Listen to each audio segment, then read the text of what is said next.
मेरी उम्र 28 साल है।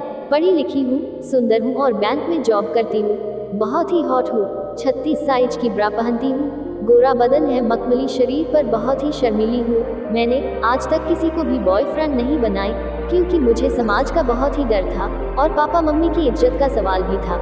लड़के छेड़ते भी नहीं थे, क्योंकि मेरे पापा पुलिस अफसर हैं, इस वजह से कोई ज़्यादा तंग भी नहीं किया। पर जवानी एक ऐसी आंधी है जिसमें अच्छे अच्छे उड़ जाते हैं। मैं जब 22 साल की हुई तब से मुझे करवाने की काफ़ी इच्छा होने लगी, पर मैं इस चीज़ को पूरा नहीं कर सकती क्योंकि मेरी शादी नहीं हुई थी और मेरा कोई ऐसा फ्रेंड्स भी नहीं था जिससे मैं करवा सकती थी। मैं सिर्फ इंटरनेट पे कहानी पढ़कर, क्लिप देखकर ही काम चलाती थी। पर जब मेरे शरीर की वासना भड़क रही थी तब मैं लाचार हो जाती थी और तकिए को अपने गुफा के पास लगा के सो जाती थी।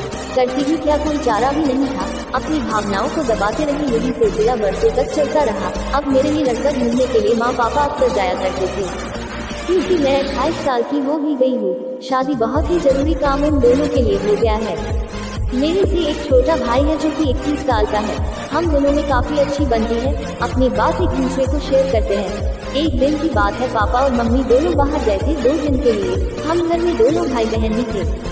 उस दिन मैंने एक ऐसी ही कहानी nonreadstory.com पे पढ़ ली जो मेरे बर्दाश्त के बाहर हो गया। और मैं सोची कि जब शादी होगी तो होगी। आज एक प्लान बनाती हूँ जिससे कि मेरा छोटा भाई भी मेरे साथ संबंध बना ले। मेरी जवानी भरपूर थी, चूचियाँ तनी हुई रहती थी, मेरा पीछे का बम भी गोल गोल मटकते रहता था। मैंने प्लान किया शाम को कि कैसे आज मैं अपने भाई को करने के लिए मजबूर करूँ। मेरा भाई शाम को जिम चला गया और मैं खुली छत पे टहलने लगी और आइडिया की तलाश करने लगी कि क्या करूँ। मेरे दिमाग में एक आइडिया आया, तभी बेल बजी। मेरा भाई जिम से वापस आ गया था। वो तौलिया लेके नहाने चला गया और मैं खाना बनाने चली गई। रात को 9 बज गए थे। मैं और मेरा भाई दोनों खाना खाए तभी माँ पापा का फोन आ गया और बातचीत होने लगी। हम दोनों ने कह दिया कि कोई दिक्कत नहीं है, खाना हम दोनों खा रहे हैं। फिर पापा बोले कि हम दोनों परसों आएंगे और गुड नाइट बोल के फोन काट दिया।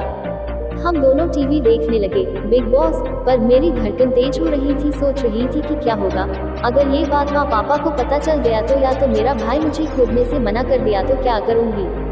यही सब सोच रही थी। कभी तो लग रहा था ठीक है, कभी लग रहा था जिसको मैं राखी बांधती हूँ और उसके साथ संबंध बनाना अच्छा नहीं होगा। पर ये सब सोच सोच कर डर के साथ साथ मेरी वासना भी भड़क उठी। मेरी गुफा गीली हो गई थी और सांसें तेज हो गई थी। मैंने सोच लिया कि दूंगी आज चाहे जो हो जाए।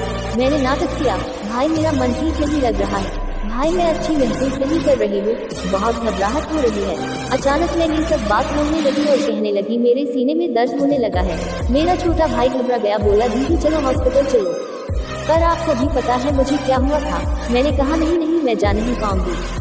और मैं बेडरूम में चली गई। वो भागता हुआ आया और मेरे पास बैठ गया और हाथ पकड़ लिया और पूछने लगा, दीदी बताओ कैसा लग रहा है। मैं कहने लगी सांस लेने में दिक्कत हो रही है। मैंने उसको इशारे से कहा मेरी छाती को दबाओ। वो मेरी छाती को दबाने लगा, मेरी बड़ी बड़ी चचियाँ को दबाने लगा। मैंने कहा हाँ ठीक लग रहा है। वो मेरी छाती को दबा रहा था।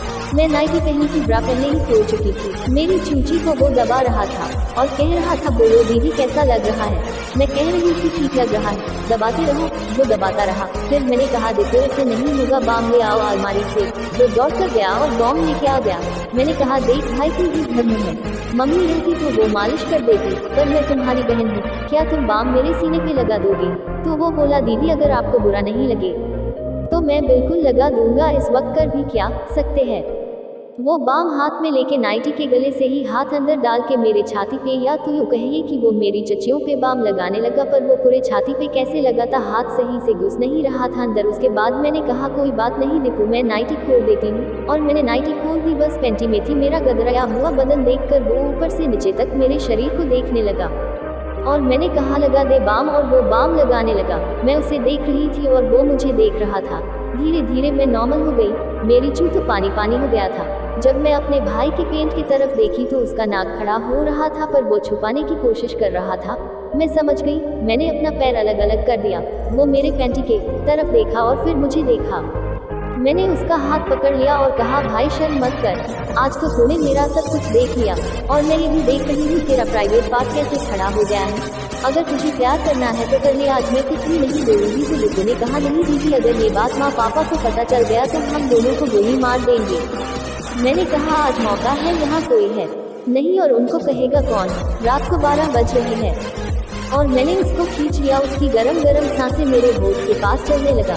मैं उसके होठ को निहार रही थी, वो भी मेरे होठ को निहार रहा था और धीरे धीरे एक दूसरे के होठ चिपक गए। हम दोनों एक दूसरे को चूमने लगे। वो मेरी चच्चियों को सहलाने लगा। मैंने अपना पैर एक दूसरे पैर से रगड़ने लगी। मेरी सांसें तेज तेज चलने लगी। मैंने अपने भाई का पेंट खोल दिया और उसका नाक हाथ में पकड़ ली। मोटा नाक, लंबा काला सा। ओह क्या बताऊं क्या एहसास था। मैंने कहा जितनी तुम तो जवान हो गया है, कितना मोटा नाक है तेरा। वो फिर मेरे पैंटी में हाथ डाल दिया और बोला दीदी ये क्या आपकी चूं तो पूरी गीली हो चुकी है, और मेरे दोनों हाथ को ऊपर कर दिया और वो मेरी पैंटी उतार के मेरे दोनों पैरों के बीच बैठ गया और मेरी चू को दोनों उंगली से अलग करके अंदर देखने लगा और बोला दीदी आप तो वजन हो, आप तो आज तक खुद ही नहीं हो। तो मैंने कहा हाँ देखो आज तक मैं खुद ही नहीं हूँ, पर अब बर्दाश्त के बाहर हो रहा है। मेरी जवानी अब खुदाई चाहती है, मैं खुद न चाहती हूँ। आज तो मुझे खूब खोद। वो अपना मोटा नाक मेरे चू के छेद के बीचों बीच रखा और घुसाने लगा। मुझे दर्द होने लगा पर अंदर अजब की एहसास थी और गुदगुदी भी थी। मैं उसकी छाती के बाल को सहला रही थी, तभी वो जोर से एक झटका दे दिया और उसका 8 इंच का नाक आधा मेरे चू में चला गया। मेरे मुंह से आग की आवाज निकल पड़ी और आंसू भी। वो थोड़ा रुका, मेरे चू को सहलाया और फिर एक झटका 2 इंच फिर गया। मुझे तेज का दर्द होने लगा पर मैं सहती रही और एक झटका फिर दिया और नागराज पूरा मेरे चू में डाल दिया। फिर धीरे धीरे मुझे अच्छा लगने लगा। दोस्तों कहानी कैसी लगी हमें कमेंट करें और ऐसी ही कहानी सुनने एवं देखने के लिए चैनल को सब्सक्राइब करके घंटी को दबाकर ऑल पर सेट कर लें ताकि नई नई वीडियो की जानकारी सबसे पहले आप तक पहुंच जाए। हमारी वीडियो को ध्यान से सुनने के लिए तहे दिल से आपका शुक्रिया।